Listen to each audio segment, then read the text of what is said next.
Have you been tempted to blunt your faith so that you could kind of fit in the world around you and not be bothered? If so, then you have some insight into the difficult situation, the challenges that these early Christians were facing. These Christians in the 7 churches lived in the Roman Empire at the end of the first century. What was life like for them? And the answer is it wasn't easy. This was a small religious minority who worshiped a crucified criminal as a god from a Roman perspective. The Roman Empire was polytheistic. There were many gods to choose from. And citizens of the empire were free to worship whoever they wanted to as long as Caesar, as long as the emperor received their supreme devotion. The Roman emperor at the time of the writing of Revelation was Domitian. And we don't know a lot about Domitian, but one thing we do know is that he had an enormous ego.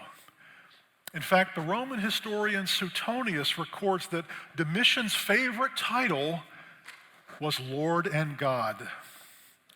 Good Roman citizens would support the emperor by participating in the cult that was devoted to him, the civic religion of the day.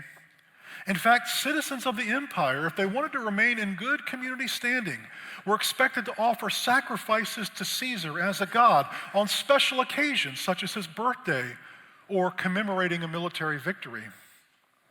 Now, I could go on about the historical context that led to the writing of Revelation, but I imagine maybe you're beginning to kind of understand and get the point. These 7 churches were in a tough spot. They were struggling to know how to answer some very difficult questions that sound very contemporary today. How much of the culture around them could they participate in without losing their Christian identity? You ever wrestled with that before? I know I have. Could they go through the motions of worshiping the emperor if it allowed them to fit into society and avoid persecution? In short, can a true Christ follower confess Caesar as Lord and God? And to this final summary question, Revelation gives a very direct answer. No. There is only one Lord and God.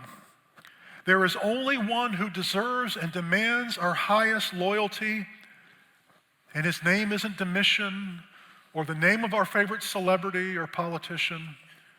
His name is Jesus. If we could summarize the historical setting of Revelation in one word, it would be conflict. Revelation portrays a conflict between 2 kingdoms with 2 competing values and loyalties. Revelation describes a conflict for the throne of the world and for the throne of our lives. A conflict between 2 kings that demand total allegiance. And ultimately, Revelation describes a deeper spiritual conflict between God and Christ and Satan and the forces of darkness.